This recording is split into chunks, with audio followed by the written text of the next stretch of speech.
Okay, thank you, Rabbi Sachs. So I'm very excited to see so many of you here. And yeah, this idea kind of came out of we wanted to teach something together, and we went to rabbinical school together.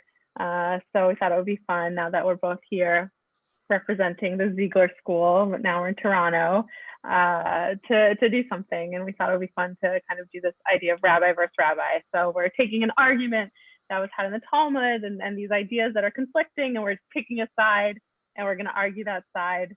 And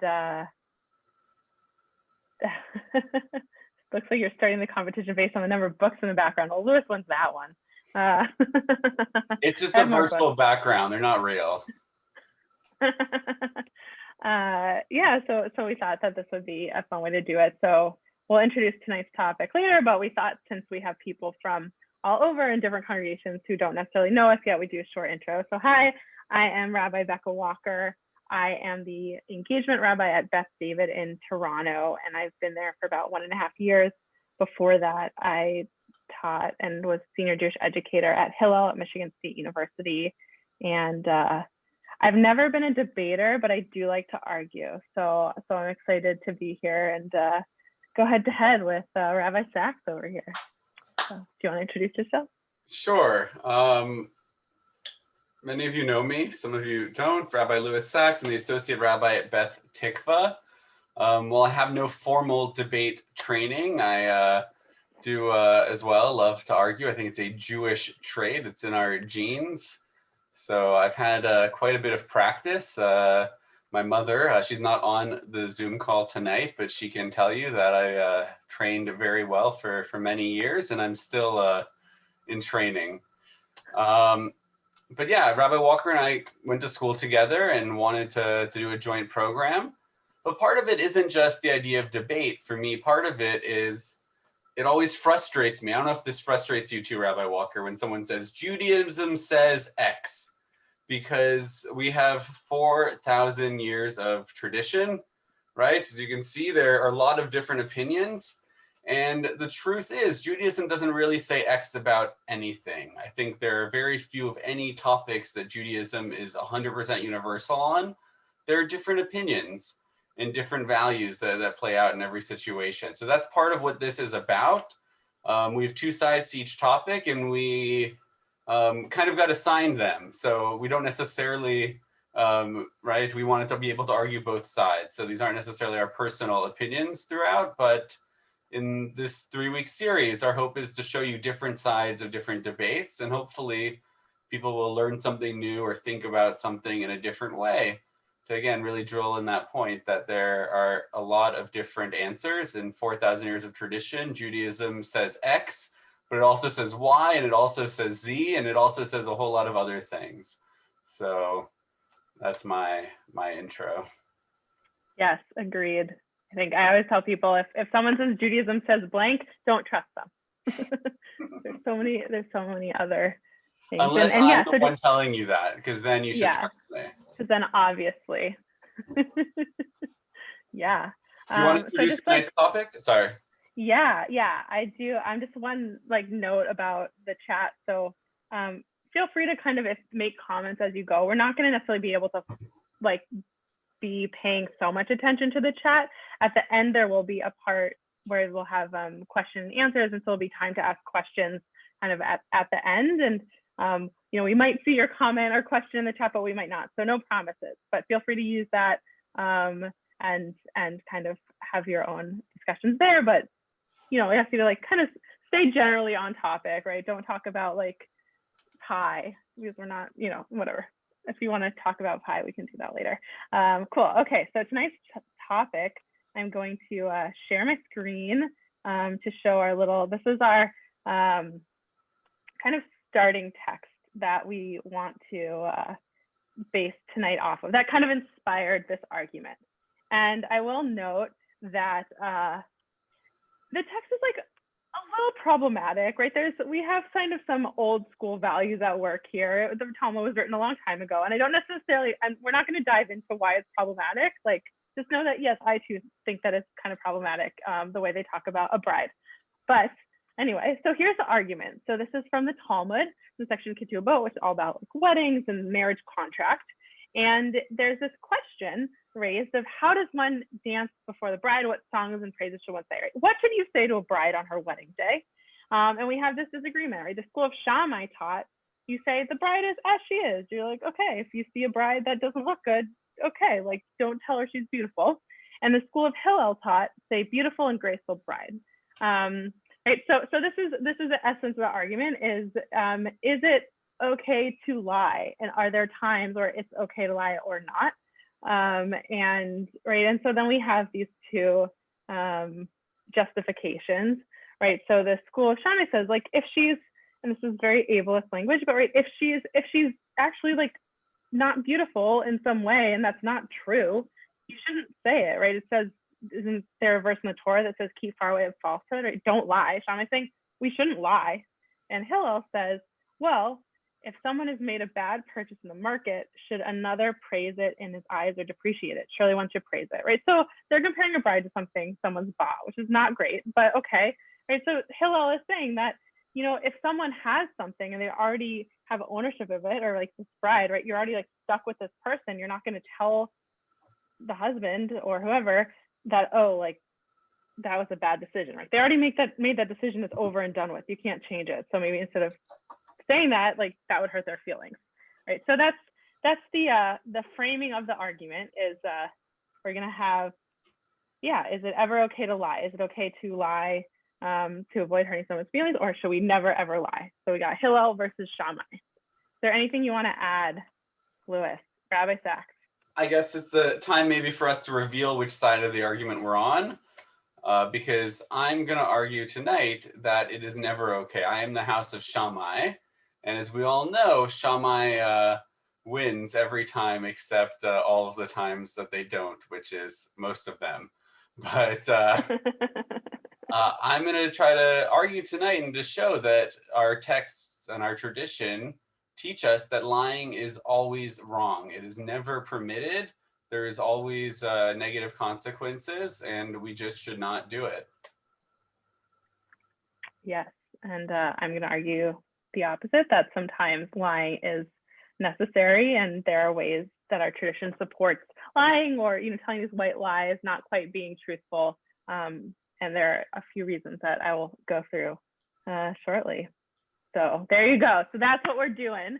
And it might be interesting for you before we kind of launch in, to take a moment to think about where you fall on this debate right now, like where your first gut reaction is, because we want to see at the end, we're going to have some questions to see if you've maybe changed your mind. So think about it now, like just where you are, and then we'll launch into it. Give me a moment. Okay. So let me go first. So my brief opening argument is, yes, I'll be arguing it's okay to lie in some circumstances, and we have so many texts that support this. One of my favorite texts, which is actually where my name comes from, is Rebecca, who famously lies to her husband Isaac, right? So when Isaac is getting old and he wants to give his blessing to one of his sons, either Jacob or Esau, he wants to give it to Esau. And Rebecca hears this, and she knows that Jacob needs to be the one to continue the Jewish people. Jacob needs to be the one to get the blessing. And so she works with Jacob to deceive her husband Isaac into thinking that Jacob is actually Esau, right? And he gives him the food, and then Isaac gives him the blessing. And so that's like an early example of lying or deceit that works out, right? We have it in the Torah. Rebecca kind of took her destiny into her own hands, and she knew that this was the right way to do it. And so was she 100% truthful? No, but it needed to happen, and she knew that needed to happen. And I think there are other examples, both in our text, but also in life, that maybe are less dramatic and drastic like that. But, just the types of things, like if someone is wearing a shirt, they bought a new shirt, and they ask you how it looks or if you like it, you probably should say yes, even if you don't like it. I don't know, at least I usually do that because one, I don't want to hurt their feelings. And I think there's a lot in Judaism around respecting people and not embarrassing people. And two, yeah, there's nothing they can really do about it. They bought it if they like it. Who am I to say, oh, I don't like it? So those are a few examples. And after Rabbi Sachs gives his opening intro, we'll go into some of those sources and delve deeper into reasons and circumstances where our text supports that it's okay to lie. Really, I think the argument doesn't need to be made. The Torah is very clear. Do not lie. Don't do it. It's simple. It's straightforward. In all of these examples, we put it as some like dichotomy. Telling the truth doesn't mean saying to someone, you look really hideous today. There are nice ways of saying it. But in the example Rabbi Walker gave, if I bought a new suit and a new tie that I was going to wear to a job interview or to my wedding or to something really important, and I asked someone, how does it look? Right? I'm asking for their opinion. I want an answer. I want to do well. I'd rather you tell me now that I should change than I look back in my wedding photos and go, oh my gosh, how did I wear that? What was I thinking? Or I hear later that I didn't get the job because I looked like some kind of schlemazel up there on the bima in my orange corduroy suit jacket, right? Then my mind was very cool and hip and young, but who's going to hire a rabbi in an orange corduroy suit jacket? Or who's going to marry a rabbi in that either? But the point being, right, it's not this dichotomy of say something nice or say something mean. You can not lie and still not be a jerk. You don't have to walk around the street and tell everybody you see what's wrong with their clothing. But when someone comes to you and asks for your opinion, right, they're asking for your opinion. And if they don't really want to hear it, that's not on you, that's on them. They shouldn't be asking. All you for our first text. Okay, so I'm gonna share my screen. We're gonna look at some text in support of my side argument. Okay, so let me just put it in present mode again so we can all see it. Dun, dun, dun. Okay, great. So reasons it's okay to lie. So this first text, and this is like a little background so we can really dive deeper into the reasons. So this is from Genesis, from Bereshit, chapter 18, verse 12 to 13. So this part in Parshat Vayera, and we read it on Rosh Hashanah as well. So it's like one of those like greatest hits. But right, so this is when Sarah hasn't been able to get pregnant, and right, she has the angels come to her, and these messengers come to her, and they say, "You're gonna get pregnant. You're gonna have a baby," and she famously laughs, right, because she says, "Here we go." And Sarah laughs to herself, saying, "Now that I am withered, am I to have enjoyment with my husband so old?" Right? So she laughs, and she's like, "There's no way that this is gonna happen. I'm old. Like my husband is old. This, like, how? No." And notice her words, right? She specifically questions her husband, right? She says, "Can I have enjoyment with my husband? Like, is he gonna be capable of this? He's pretty old." And then notice in this next verse what God says to Abraham. So God, right, Adonai said to Abraham, "Why did Sarah laugh, saying, 'Shall I in truth bear a child, old as I am?'" Right, so when God is talking to Abraham about what Sarah said, God doesn't say, "Oh, Sarah said you're old." God says, "Oh, Sarah said she's old." Right? So there's this changing of what she said, a little bit of maybe working with the truth a little here. So okay, so what do the rabbis say about it? Here we go.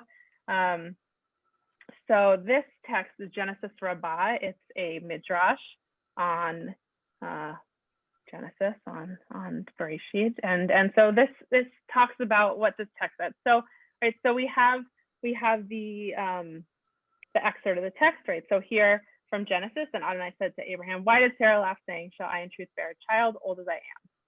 Okay. Bar Kapara, a rabbi, said, "Peace is so important that even the text spoke falsely in order to keep peace between Abraham and Sarah. so Bar Kapara here is seizing on this difference that God says.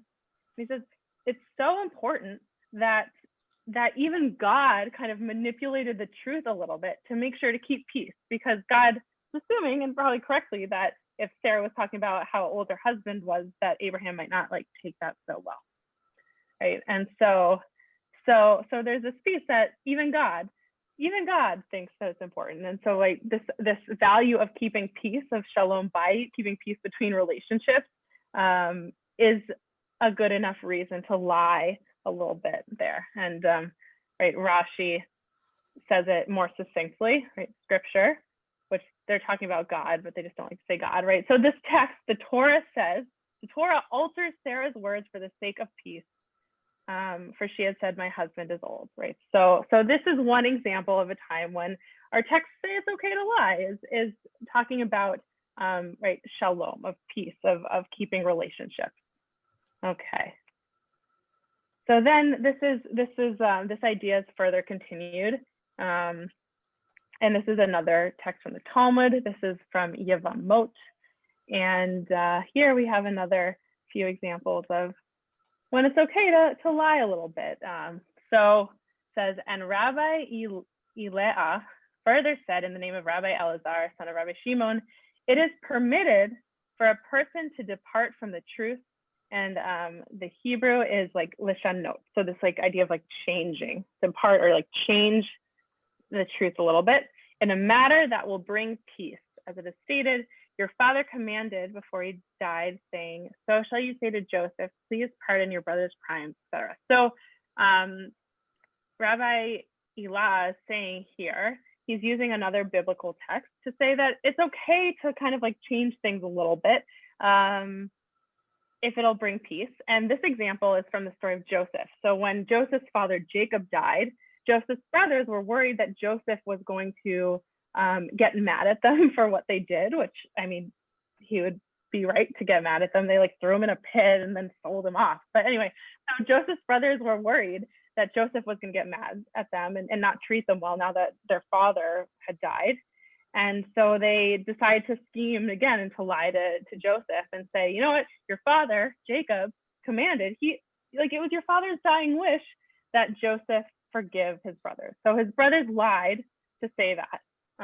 And Rabbi Elah is saying, that idea is in the Torah because it's okay to lie for the sake of peace.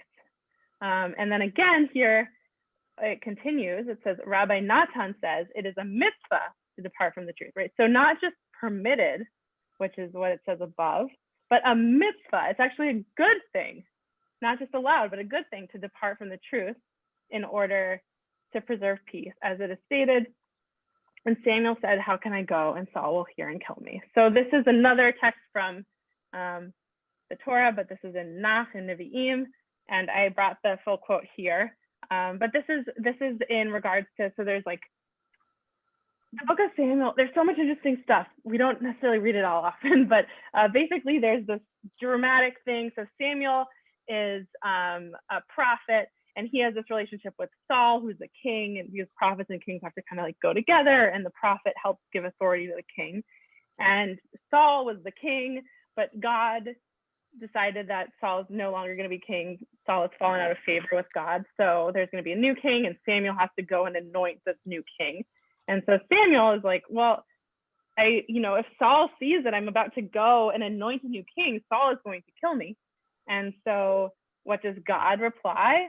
Right here it says, the Lord answers, take a heifer with you and say, I have come to sacrifice to the Lord. So again, God is saying, okay, if you're worried about Saul catching you to doing this thing, you can lie a little bit, right? Say like, oh, I'm actually just going to give a sacrifice. I'm not trying to anoint a new king or anything like that. And then this continued. So again, this text again brings the example of Abraham and Sarah, and how God kind of doesn't say exactly what Sarah said. So here's another. So here we really have a strong proof that if you're going for the sake of peace, it's okay to depart from the truth, as they say.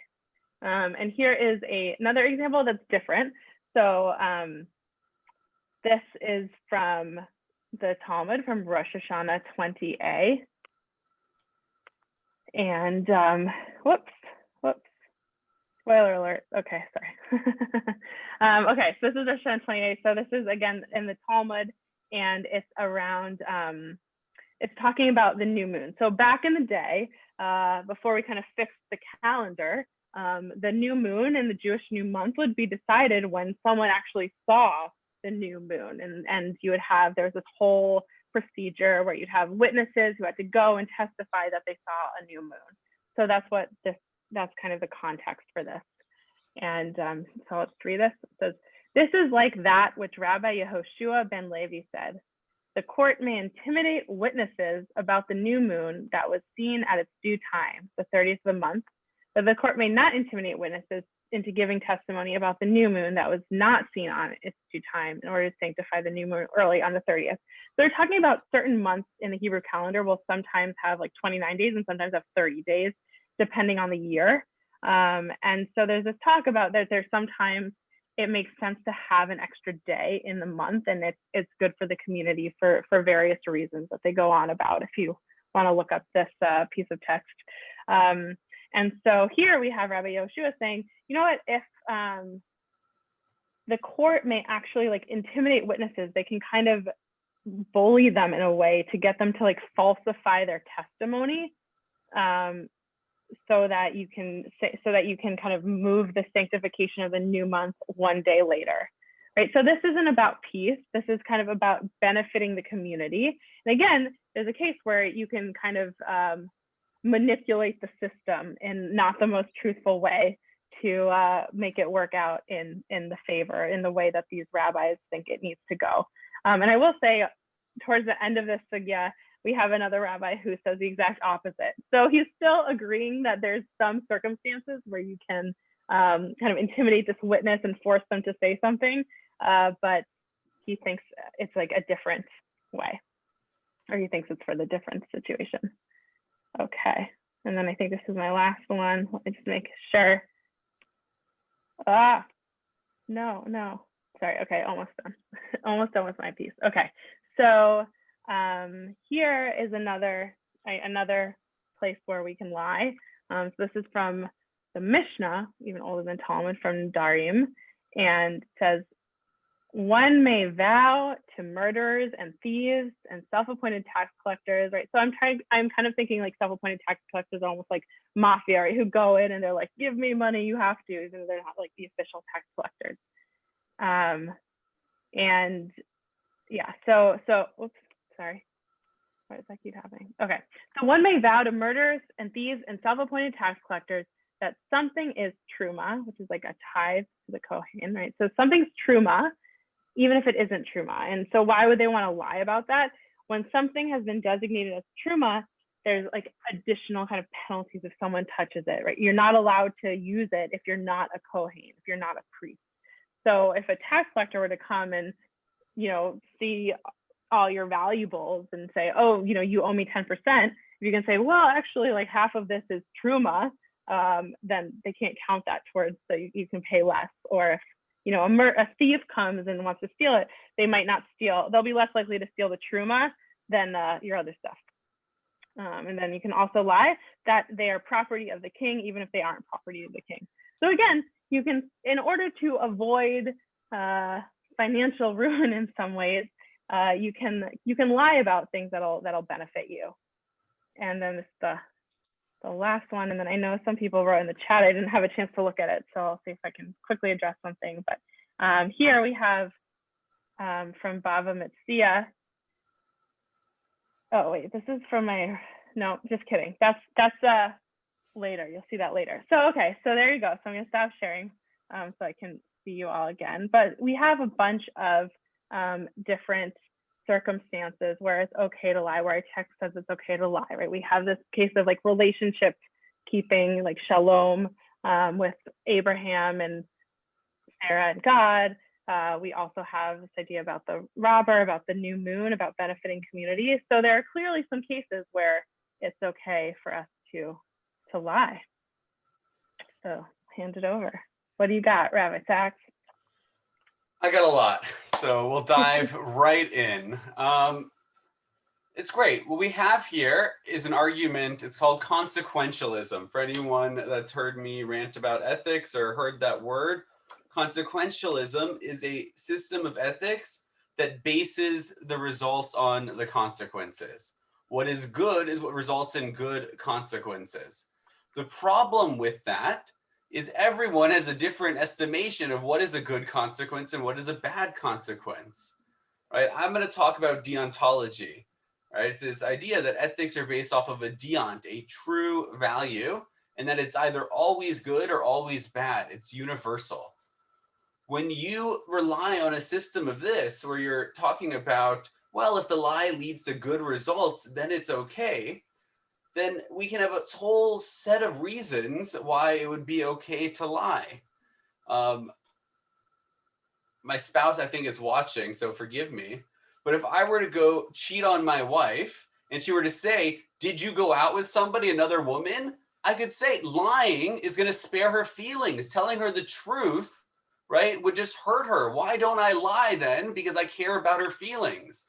That's what somebody in the chat said before, right? If you're doing it to spare somebody else's feelings, your intention is to not cause them harm, then the lie should be okay. It's going to result in good consequences.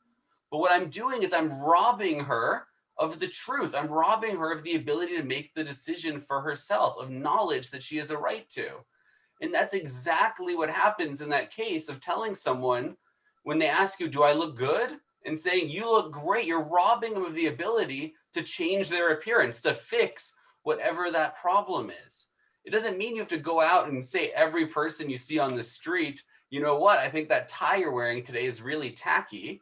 It makes you instead say nothing. You can say nothing. And when somebody asks you, you're a really uncreative person if there's nothing nice you could possibly say about another human being. All right, I think there's another issue going on.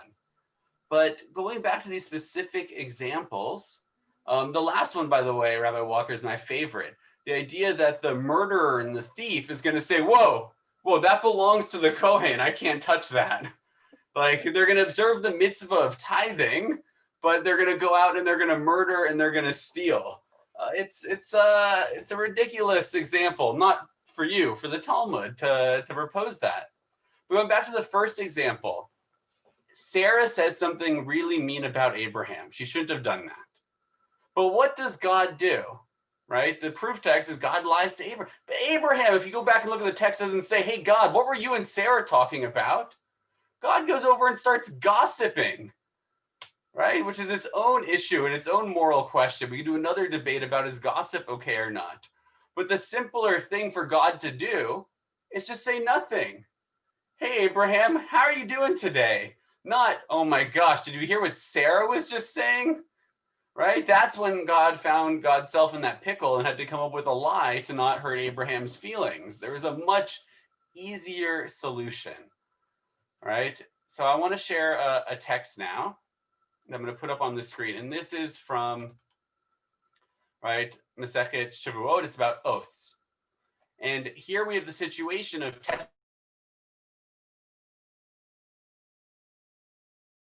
Everything frozen my, okay, we're back. What you're going to see here is examples of lying, but for the right reasons. And you're going to see that the rabbis don't agree. The rabbis don't agree. So the first situation we have is a student whose teacher says to them, I'm going to paraphrase the Talmud here. They say to them, right, you know, concerning me, if one were to give me 100 times 100 dinars, if someone were to give me even $1,000, I would not lie. You know me, right? That's what the teacher's saying to the student. And now they're saying, I have 100 dinars that I loaned to so-and-so, but I only have one witness, right? What's the problem with them only having one witness for the loan? You need two witnesses in a Beit Din. You need two witnesses to testify about the loan. So they're asking their student, right? Can you join? Can you say that you saw me give the money because now they're liable? If you don't, I'm going to be out the 100 dinars. And their justification is, you know how honest I am. I wouldn't lie for even 1,000. Now help me lie to get this 100, right? That's what they're saying. I wouldn't lie for 1,000, but for this 100, I'm going to ask you to lie. And what do the rabbis say? You're not allowed to do this. It comes from the verse in the Torah, distance yourself from a false matter. Notice that language. It's not just don't lie, don't be false. You should stay away from it. All right, we're going to come back to that, but stay away from it. And the Gemara is going to ask a question. Is that any different? Right, this verse, distance yourself from a false matter. What do we get from that? Isn't he certainly lying in that case? And it already says you shouldn't bear false witness. So they're going to lower it. They're going to lower it even more. They're going to say, instead of the teacher saying to him, I want you to testify, the teacher's saying, don't actually testify that you saw me give the loan. Instead, just stand near me, and they'll assume when you're standing next to the other witness that you're another witness, right? Just lie by omission. Just stand there, and you don't actually have to say anything. Just your presence is going to make it look like, right? Just to give the appearance, right? He's not lying with words. He's lying through his physical being, just through his appearance. And what is the answer? Distance yourself from a false matter.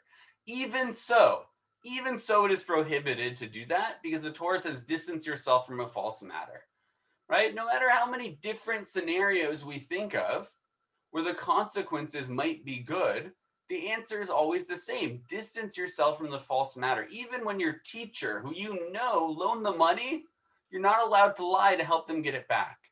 We have another situation here where you're the one, right? I am owed 100 dinars. I loaned Rabbi Walker 100 dinars. She refuses to pay me. She says, I don't know what you're talking about, Rabbi Sachs. I don't have any dinars. Look here, I got nothing. Not a dinar that belongs to you, right? What about me, right? This is a good scene from one of those legal shows where the lawyer trips him up right on this stand, because the Talmud suggests I could claim I loaned you 200 dinars, Rabbi Walker, and it imagines then Rabbi Walker will shout out, you only loaned me 100, right? To refute my claim, and that proves that I did indeed loan her the 100, and then I'm going to get it back. So we have a situation where I did indeed loan the money. The money has now been stolen from me. The other person's lying that I've given them that money. And what is the response? Am I allowed to tell another lie in order to get her to admit the truth? No. Distance yourself from a false matter. The Talmud and the rabbis are very, very clear on this. Lying is bad. Lying is not okay. Here from another text we're going to look at, right? It doesn't matter about the consequences. And the question is, why don't the consequences matter? And this is from a bit of Musar. And we're just going to abbreviate it. I skipped a couple of sections that I left off of the text. But lying is an evil disease that is spread among the people, and there are various levels. So the Mesilat Yesharim, he gives the first level of the worst liar, and then he gives the next level of liars that are pretty bad, but not as bad as the worst of the worst. And these are the third level of liars, right? These are the liars whose illness is milder than those of the first two, right? They are the ones, whoops, I don't know what happened. Can everyone see the screen still? Can you see the screen? Great. I got a weird pop-up on mine. Right, there are others whose illness is milder. Right, they don't lie as bad as the first two, but they still lie. Those who are not so entrenched in falsehood, they're not concerned with distancing from it. They'll lie when the opportunity presents itself. They'll do a joke. They'll do it without evil intent. Right? They're just casually lying. Right? Almost like I think most children. If you've ever done work with little kids, they just like to. They don't mean anything bad about it, but they'll tell you about their crazy trip they went to, and it was to Mars or something, right? We call that imagination, maybe. But, right, these are just casual liars. They're not even getting anything out of it. But this is the lesson from Shlomo. The wisest of men, Shlomo, taught us that all of this is contrary to God's will and the attributes of the pious ones. The righteous person hates a false word, right? That quote comes from Mishle. And this is what the Torah commands us. Keep far from a false matter. Notice, it doesn't say guard against falsehood, but keep far away from a false matter. To rouse us on the great extent one must distance and flee far from falsehood. As scripture says, the remnant of Israel shall do no iniquity nor speak lies, and a deceitful tongue shall not be found in their mouths. What is the problem with the third, right? This casual level of liar? They're not getting anything out of their lies, but what is the problem? Lying is a disease. The more you do it, the easier it becomes. It's like an addiction. It gets worse and worse and worse. You can't be a casual heroin user. You can't be a casual liar. When you're casual with the truth, it gets worse and worse. And that person who's lying just a little bit here and there for funsies quickly becomes someone who's lying to take advantage of someone. And that quickly becomes someone that's really lying to do wicked things. And the more we train ourselves to a behavior, the easier that behavior comes. And the Torah is very clear. Even those white lies, even those little lies, they damage our character irreparably. They damage our character irreparably. And it just goes on and on and on. Because those types of lies, they lead to more. I'll have one final text. This is from a book called The Wisdom of Sirach. Has anyone ever heard of Ben Sirach, The Wisdom of Sirach, the book of Sirach? If you've heard of it, you're well ahead of most, because it's an interesting book. It's left out of the canon. It's apocryphal. It's not part of the Jewish canon. And yet, it was a book of wisdom, like Ecclesiastes. Its Greek name is actually Ecclesiasticus, right? So it's easy to mix them up. But Ecclesiastes is, in our tradition, the book of Ben Sirach, Ecclesiasticus, is not a Jewish book specifically, but it's from around the same time as the rabbis. And it's actually quoted many, many times throughout the Talmud, even though the book itself did not make it into the Jewish tradition. So the rabbis knew it and they quoted it. And here's a little bit from the book of Ecclesiasticus, from the Wisdom of Ben Sirach. The first one is, refuse to tell lies, for it never results in good. Lying gets out of hand. Even our white lies, they lead to bad things. You rob another person of the ability to make a choice for themselves. You rob them of knowledge. And knowledge is the most fundamental thing we have as human beings. It's the essential point of our free will. If I don't know how I look in that suit and tie, I can't make a choice. If I know that everyone else thinks it looks ridiculous, I can say, you know what? It makes me really happy. I'm going to wear this anyway. Or I can say, you know what? If everybody else thinks this suit and tie look ridiculous, maybe it's something I'll wear more casually with my friends and family. I'm not going to wear it to that important occasion or that job interview. The results of lying go worse and worse. And from this other passage, a lie is a foul blot in a person, right? It actually stains our soul. It stains us ethically and morally. It hurts who we are. Yet it is always on the lips of the ignorant. A thief is better than an inveterate liar, yet both will suffer ruin, right? They're both bad. They'll both, in the end, lead to ruin, but a thief is better than a liar. Because with a thief, you at least know, right? Everyone around them knows, right? They're a thief. When you steal something from someone, they know about it. But a liar really is a thief, but on a worse level. You're stealing someone else's truth. You're stealing their right to knowledge and to truth, and their right to make a choice. So a liar is simply a thief that's more sneaky about it. A liar's way leads to dishonor, and their shame remains ever with them. Once you're known as a liar, that's it, right? Once you're known as a liar, it's very, very hard to repair the damage that's done.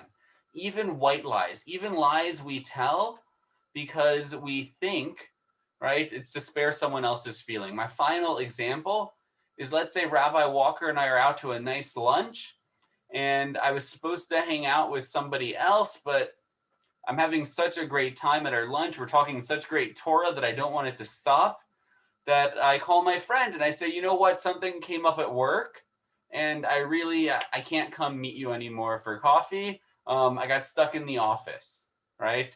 All I'm doing is sparing their feelings. It would be cruel to say, you know what, I'd rather hang out with Rabbi Walker than you, so see you later. But what am I doing here with my relationship with Rabbi Walker? right? When she overhears me tell that white lie, next time she calls me up and wants to hang out and have lunch, and I say, you know what, something came up at work. What is she going to think to herself, right?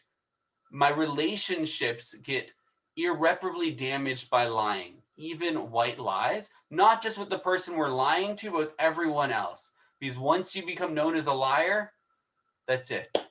I'm going to hand it back over to Rabbi Walker. Made some good points there, Rabbi Sachs.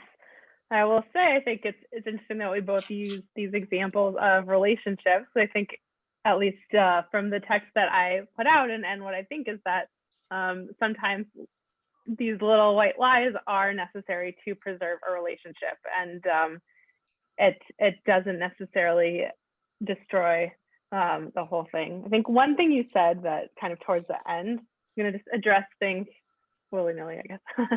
But one thing that you said is that you said lie is stealing the truth, and once you're known as a liar, that's it. And I think that really doesn't take into account, we have this whole idea in Judaism of tshuva. So I think that right, this idea of making amends, of changing ourselves for the better. And so I think that when you're arguing that, saying one white lie that maybe is okay could lead you down this path, Judaism does have these mechanisms to help us kind of get back on the right track. And I don't necessarily think that lying in certain circumstances is going to lead us down that road anyway. I actually don't think so. I think that, what I'm arguing is not trying to say, okay, lie whenever you want, go wild. But certain cases, it's okay to lie, and it's actually in line with Jewish values, like the ones I brought up already. And I want to show you a few more. The boy who cried wolf. Yes, it's a good helpful one for Lewis. Okay, Rabbi Sachs. Okay, so here we go. PowerPoints are hard. Okay. Gonna put in present mode. Dun, dun, dun. Okay. So one of the things that I want to bring up is when you said that we shouldn't lie, you're taking away people's ability for them to hear the truth. I think that there are cases where no, we should still lie, and it's to kind of save people from embarrassment. And because the rabbis in our tradition really find it important that we do not embarrass other people, we don't shame other people. And this is in the Talmud, this is an example of this, and this is an idea that's repeated a lot. And so this is coming from a Tana, a reciter, who's teaching a Becca. So he's teaching this older material that was passed down.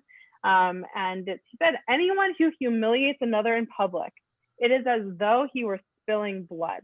So this idea that if you embarrass someone, if you humiliate someone in public, it's actually physical harm. It's almost as bad as serious injury, if not murder. So I think a lot of times when people lie or tell these white lies, and the ones I'm arguing for, it's to help avoid embarrassment and avoid humiliating someone in public. So there you go, and then this continues here, and this is just the next page of the Talmud over, so still in Bava Metzia.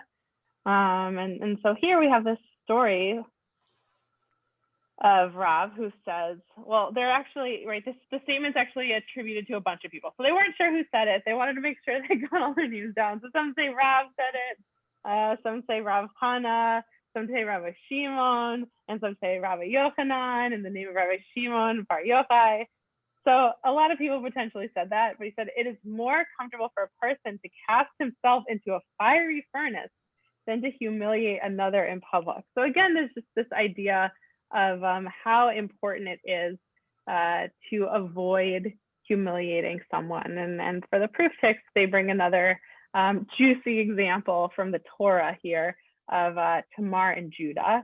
And Tamar lies to Judah, who is her father-in-law, but then Tamar's husband died, so he's the only one left. And Tamar is I need to have a child from your bloodline and whatever. So she disguises herself and sleeps with him, and then she gets pregnant, and there's this whole big hubbub when she's pregnant, and they're like, what's she doing? And they're gonna punish her or whatever.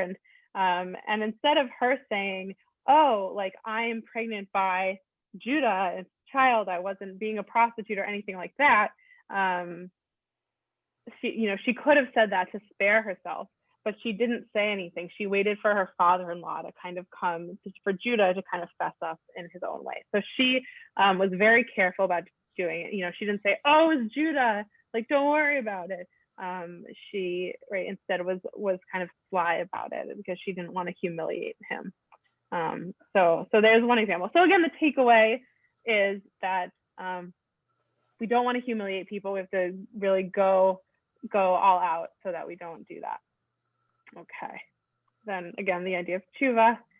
And here is a nice text that I liked, and I think this actually argues pro-consequentialism. So maybe we're on different sides of that one. Maybe we have to flesh that out more. But this is Rabbi Eliyahu Dessler, who was an Orthodox rabbi. He was the head of yeshiva in Israel and Bnei Brak, and he wrote these letters from Michtav Mi Eliyahu. That was kind of his students after his death compiled teachings, and he says it, I think, in a nice way. So I'm just going to read it. He said, "What is truth and what is falsehood? When we went to school, we were taught that truth is to tell facts as they occurred, and falsehood is to deviate from this. This is true in simple cases, but in life, many occasions arise when this simple definition no longer applies. Sometimes it may be wrong to tell the truth about another person. For example, if it would reveal something negative about him, unless there is an overriding purpose and necessity. And sometimes it may be necessary to change details when the plain truth would not bring benefit, but injury.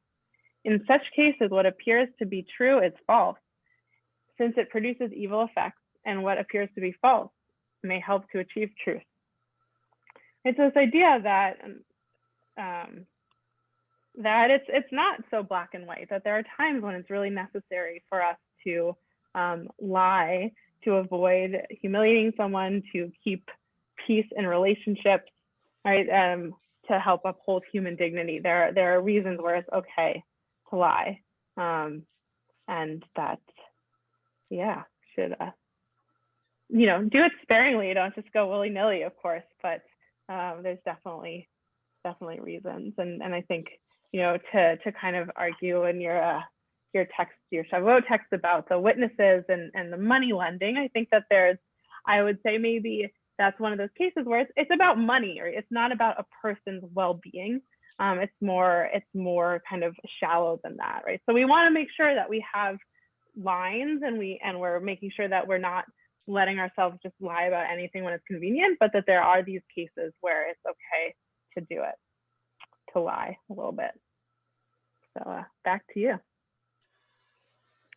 So I think it's very easy to make the argument there are cases where lying's okay, but I go back then to the other text about how it's a disease. It just gets more and more, right? We don't want to think of that. We want to imagine we're far from that, but so does someone the first time, right? The alcoholic, they've had their first sip of beer. They didn't think to themselves, I'm going to be an alcoholic someday. They said to themselves, I'll have a sip of beer. And it gets more and more and more. And that's what lying does. I certainly believe in the power of tshuva, but there's a caveat to that, because the problem with tshuva is that God forgives us, right? If we make sincere amends, right, we can always repair. We can always fix our relationship with God. But with other people, it's much harder, because you have to make up what you did wrong. And how do you do that when you're the person known as the liar? As someone pointed out in the chat, the story about the boy who cried wolf. Well, we have a Jewish version of that, so to speak.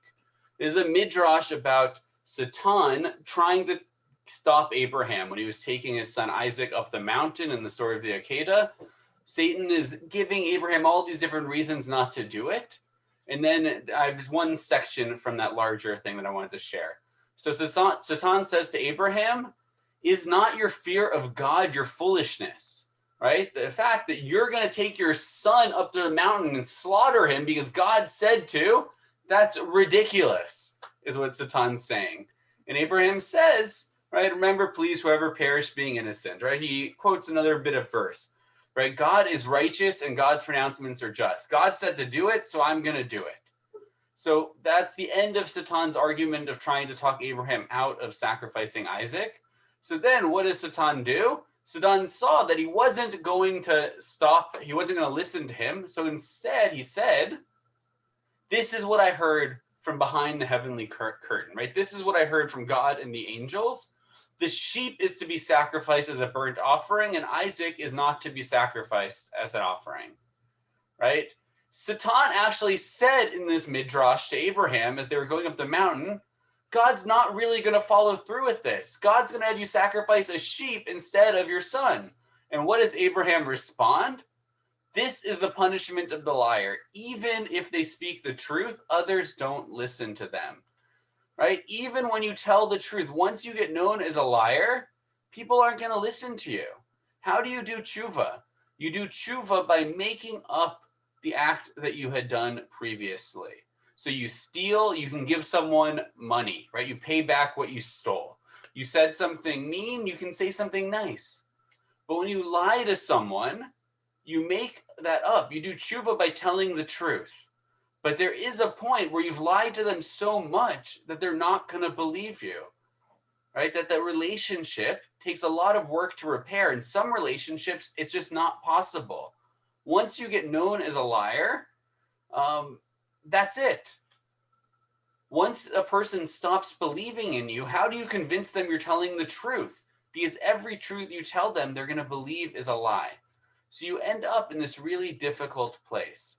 And again, it's a false dichotomy, I think, that we have a choice between one or the other, between being nice to someone or being a jerk, right? It's between lying and just being the world's biggest meanie. There is a middle ground.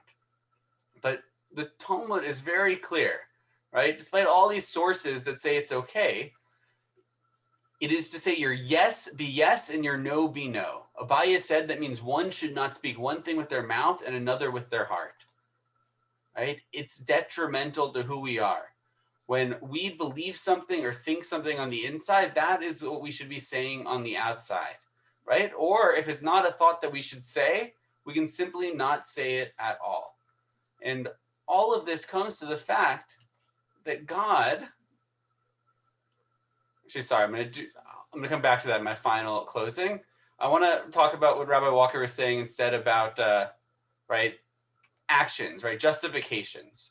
The rabbis offer a lot of different justifications for why lying's okay. And these are all sorts of different rabbinic reasons that they fall into this category of promoting peace, which you've heard from her and from the Talmud.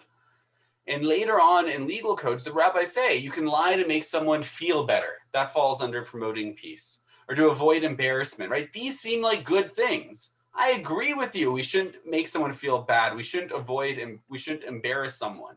Or to prevent the disclosure of a secret or to foil an evil plot, right? Those all seem like okay reasons to lie.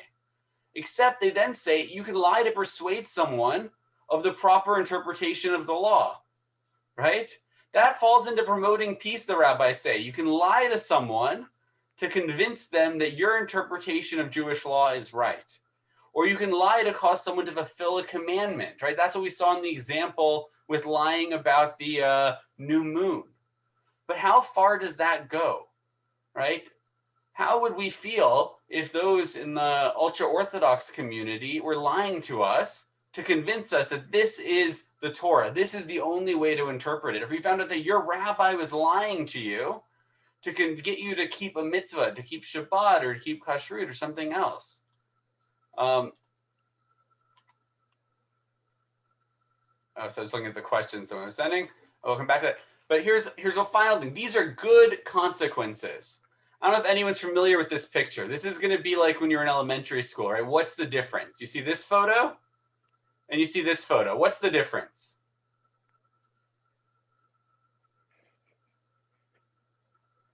This was from an Orthodox paper when Saddam Hussein was killed. They cut out Hillary Clinton, right? They cut out Hillary Clinton because they didn't want to when Osama bin Laden was killed, right? They cut her out of the room because it would have not promoted peace in their communities to see a picture of a woman in the cabinet room, right? I assume, Rabbi Walker, you don't condone that. Is that safe to say? She does not condone that. You all heard that. She's telling the truth, I assume, although she is okay with lying sometimes. But that's what I'm saying. Who gets to choose what the consequences are? Here is a picture of a famous Rebbitzin. I'm blanking on which one, right? This is the original photograph. And you'll notice here that amongst these Orthodox women, you'll see some short sleeves. You see a V-neck there on the right. This is the version of the photo as it comes in an Orthodox book, a biography about them. You'll notice the sleeves have been lengthened. So is the neckline has been brought in. Do you see that? And again, I assume, Rabbi Walker, you would condone this type of lying, but the same reason justifies it. It's to promote peace in their communities. Rabbi Menachem Schneerson, these are photos of him without a kippah, but here his kippah is photoshopped in for the same reason, because of fear that people saw a picture of the Rebbe without a kippah, they might not wear kippot themselves. It would lead people to sin. So it's okay to lie to them. And here's a final one, another one from an earlier book of Rabbi Moses Gentili. Apologize, no idea to pronounce his name. But one edition, right, he is not wearing a kippah. And the later edition, he is, for the same reason. The editors felt the need to lie because they wanted to convince their people that this is a mitzvah they should do, right? When you lie, you rob people of their right to the truth. And I will pass it over to Rabbi Walker. We have a final arguments, right? And then we'll take questions, or do you want to look at the questions? Because I see a couple are there. Yeah, I mean, I was thinking maybe like a 2-minute final argument and then questions. Does that work for you? Okay. Perfect. Or maybe less. Wow, you brought pictures. Next time I'll have to bring some pictures. Yeah, I mean, I think that like many things in life, this idea of not telling the truth and when is okay and when it's complicated. And we have to be really careful about when we go around the truth and why we're doing it and what we're serving. I would argue that those pictures were not, in fact, around keeping peace in their community, but it was to push a certain worldview and to kind of take away some nuance, right? It feels like kind of censorship in a way. Yeah, it is censorship, but I just want to add, sorry for interrupting, it's in the eye of the beholder. That's the problem. What promotes peace, someone else commented in the chat that it was to promote their own agenda, not peace. But in their minds, that's peace. And it's not in our minds, right? There's a simple solution. There's one thing we can all agree on, because we're not going to agree on what's best for society, right? Even people in the same political party disagree on what's best for society. Even members of a synagogue board meeting, members of the board disagree on what's the best to promote peace in their own synagogue, their own community.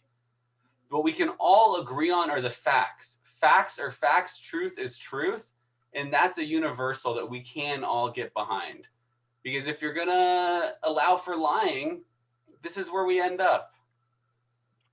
I mean, I think I'm gonna disagree, because I think that there's a lot more to truth. Like we've been in places where there are multiple sides to a story, and they are all true, and they all, conflict in a way. I mean, I think that there are, right? Even, I mean, I'm thinking about like, I don't necessarily want to go down this road of the thing that came into my head, but I was thinking about American Thanksgiving and like around tomorrow, right? And for Canadian people, and ideas and talking about the origins of the United States, and there are a lot of truth and a lot of facts that maybe contradict and maybe lead us to feel differently about the founding of the United States, but they're all true in a way. And so I think that there isn't always just one truth. There are different ways to see the truth, and there are different facts, and a lot of facts can be interpreted.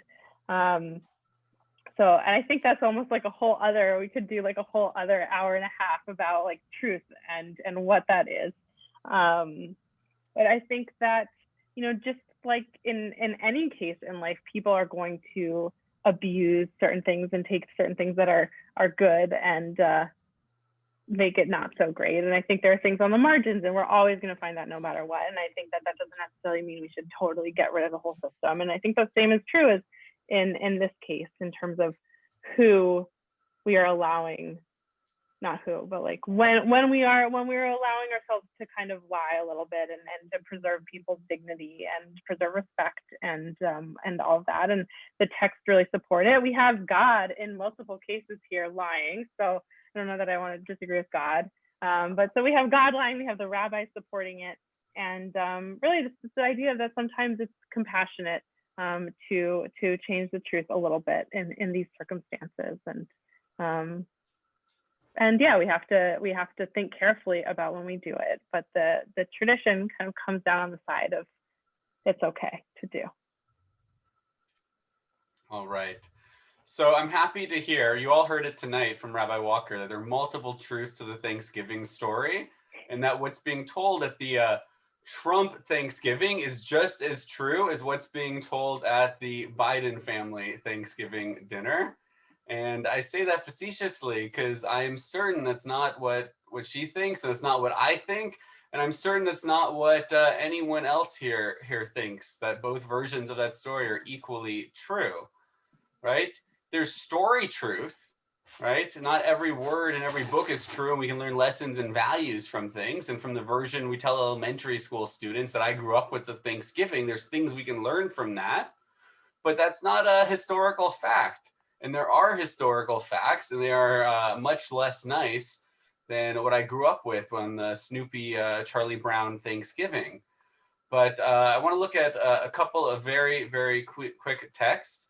This one is just too good to pass up because it's a very benign example of lying. The Gemara records a story about Rav, whose wife would always prepare dinner, the opposite of his request.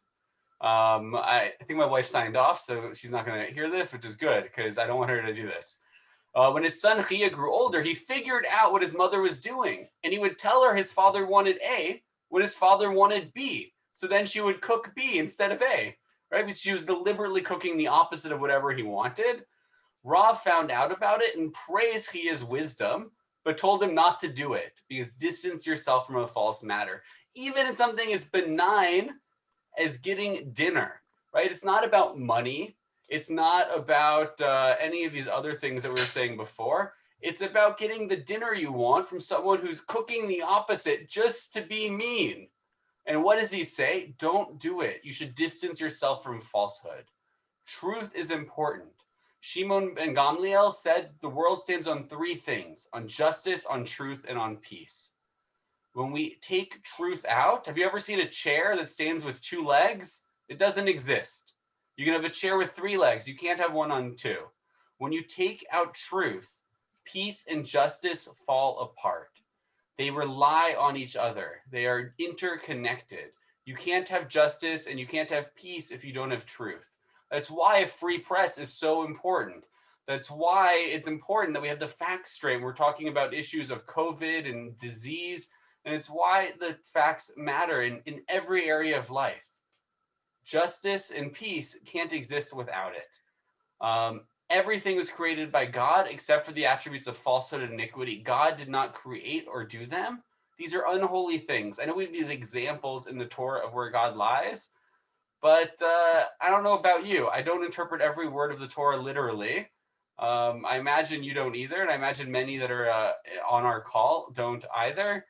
And that's the fact of it. There's a lesson. There's something we can learn from these different stories that isn't that God lies. Because I don't believe God lies, and I don't think the rabbis do either. It's the final text. Reish Lakish said, the letter Tav is the last letter of the seal of the Holy One, blessed be God. As Rabbi Hanina said, the seal of the Holy One, blessed be God, is truth. God is truth. God is emet. And when we take emet out, when we have a falsehood, we're taking God out of that moment. And that is the ultimate issue here. That where there are lies, God can't exist. And our job is to bring God into this world, not to take God out of it. And I'll end there. Should we look at the questions? Thinking if it's okay with you. So we made a little poll thing to see how we did, and then we'll take questions. Sure. Okay, here we go. Here's a little, so you can say, so the question, let's see, I've never done this before, so hopefully this will work. There are two questions. I'm not sure if it's anonymous or not, but I won't take it personally. I think it's anonymous. I'm hoping it's anonymous.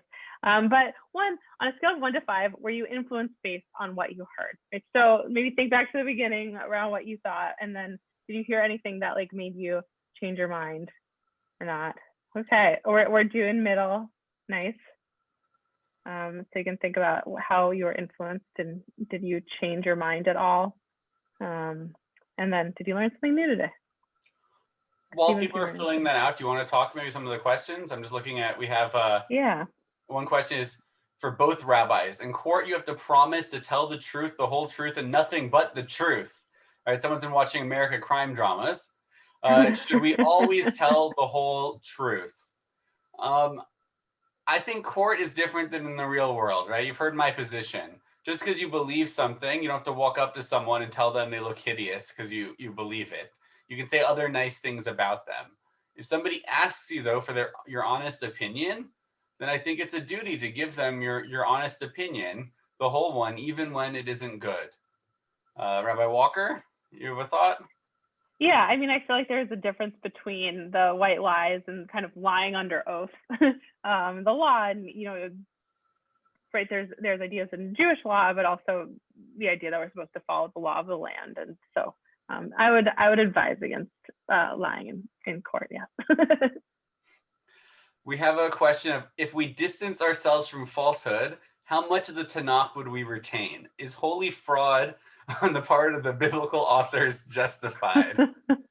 That is a great question, a very loaded question, but a great one. Right? There's truth, and there's moral truth, and there's like story truth. We don't read Mother Goose or Shakespeare or Dickens because we think it's historical fact. We read it because there's a lesson, there's something in it for us. And that's really what I think about the Tanakh, that these are the stories of our people. This is our communal identity, and there are lessons that we can learn from it, even if it isn't true word for word as a historical document. And in fact, I think the rabbis or the authors, right, didn't want it to be. Whoever you believe wrote the Torah, if you look at the first two versions of Bereshit, chapter 1 and chapter 2, the story of 7 days of creation and the story of Adam and Eve in the Garden of Eden, they can't both be true. Things are created in a different order on different days. The two stories can't both have happened historically true.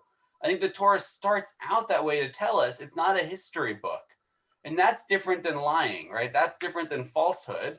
You wouldn't go and watch a Jason Bourne movie and walk away and say, you know what, this movie lied to me, or Star Wars or anything else. You would walk away saying, wow, this is a good movie. It taught me something. I felt something. I learned something.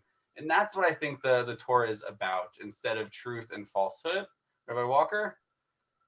Yeah, I mean, I think also I like that we have all of these characters in the Torah that are flawed, because like so are we. It almost makes it more relatable. So in addition to what Rabbi Sachs said, that I don't think that the Tanakh, I wouldn't say it's falsehood. I think there's examples of people lying. I think there's problematic things, but to me, I wouldn't kind of categorize it under that.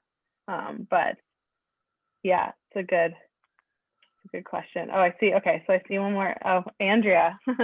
If a congregant came to you seeking advice on whether or not to tell their sister her spouse was cheating on her, what would you advise? Tell the truth. Oh, so here's my like a rabbi strategy is I try not to tell people too much what to do, and I like to ask questions, and hopefully they come to their own conclusions. So I try to do that. But I think I think it goes back to like whose truth is it and who's it to tell. I think the way I've seen it written in kind of like the Ephesus columns that I like to read, that maybe I would go with, is that the sister should tell the husband that she knows and urge the husband to tell the sister, so that she finds out actually from the person and not from her sister. But I don't know, that's complicated. But if the husband refused, said, I'm not going to tell, would you tell the person then to tell, Rabbi? I'm not going to give a blanket answer. That's fair. We don't have to suck right now. But it's a good question, Andrea. Yeah. Can people see the results of the poll? Can you see it, or can you only see? I can see the Hmm. results, but it's Can because I'm also a no. host, and no one else Okay. can talk right now, so we don't know. But Okay. I So just go I'm back to gonna our question. I think the here we answer go. is Sharing full quote. 100% that I think Rabbi Walker's method is definitely, I think, the best first attempt. But again, the person has the right to the truth. To deny them of it is to spare them some pain now, but it comes out eventually. What happens when it comes out after 10 more years of marriage? What happens when it comes out after they've given their whole life to somebody who's really just been sneaking around and being a jerk? Right? The same with if so you found out someone's spouse had a gambling problem or something, right? You want them to be the person to tell the truth, but the other person doesn't have the right. That said, Yeah. as a rabbi, right, when someone meets with me, it's confidential, so I'm not going to go. I don't want anyone to be afraid that they come and tell me that they've done something wrong. I'm going to call up their spouse or their children or their parents and tell on them. But again, it's absolutely a person should be told to tell the truth in those kinds of cases, I think. Yeah. I mean, there's also the other complication of the relationship, right? If it's you're talking about sisters, that if it comes out later that sister one knew about, sister two's husband, right? That like is ruining that relationship potentially. So, well, so hopefully just don't cheat. Just try not to cheat, everyone. That's my rabbinic advice. Okay, so I just shared the results of the poll, so now you can all see them. So it seems like rabbi versus rabbi, we influenced them some. So good job, us. And a good amount of people learned something new. 5 people did not, but for those 5 people, I hope you still had fun. I hope that this was a good time. It's either almost 2/3 of people like were somewhere in that category of at least a 3 to 5 on they were influenced. It made them think about something in a different way, and Yeah. 80% Yeah. almost learned something new. So that's great. That seems like a success to me. Yeah. Oh, and Jerry said, but were we telling the truth? Maybe some of them were taking my side and being nice. And so they maybe rated us higher than actually to save our feelings. So that's we can't exactly why, know. right? Jerry said the real test is to ask what we thought of the presentation. What would you say if we told the truth? And well, actually, I would love if anyone wants to send me or Rabbi Walker feedback, because we have 2 more of these. If you have any thoughts or suggestions how we can make this better, we would love real feedback. That said, we deliberately didn't ask who do you think is right? And that's the difference. You don't have to ask questions if you don't want to know the answer. And so I can sleep tonight. I want to be able to at least assume that I won the debate. So I don't want to know if I did or not. Please do not tell me. But thank you all so much for coming, Rabbi Walker. I had a blast, and we hope everyone will join us next week for another one of these. Yeah. New topic. Yeah. Oh, we both won. Everyone won. We're all winners. That's like the millennial way, right? We're all winners. Everyone stay safe, stay healthy, and have a great rest of your night. Thank you so much for joining us. Good night.